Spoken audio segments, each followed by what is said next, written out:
ગુજરાત 18 લાઈવમાં આપનું સ્વાગત છે।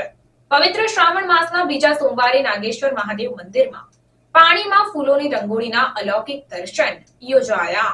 શહેરના પૂર્વ વિસ્તારના સુખધામ હવેલી પાસે આવેલ નાગેશ્વર મહાદેવ મંદિરમાં પવિત્ર શ્રાવણ માસ નિમિત્તે નિત નવીન શિવજી પ્રભુ અલૌકિક દિવ્ય દર્શનનું આયોજન ચાલી રહ્યું છે, જે અંતર્ગત શ્રાવણ માસના દ્વિતીય સોમવારે પ્રભુને પાણીમાં ફૂલોની રંગોળી બનાવીને અલૌકિક મનોરથ દર્શન યોજાયા।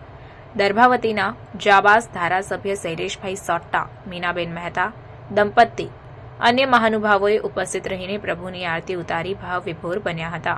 શ્રદ્ધાળુઓ પણ ખૂબ જ વિશાળ જનસંખ્યામાં પવિત્ર શ્રાવણ માસમાં ભક્તિલીન થઈને શિવભક્તો દર્શનાર્થે આવી અને ભક્તિમાં ઓતપ્રોત થઈ રહ્યા છે।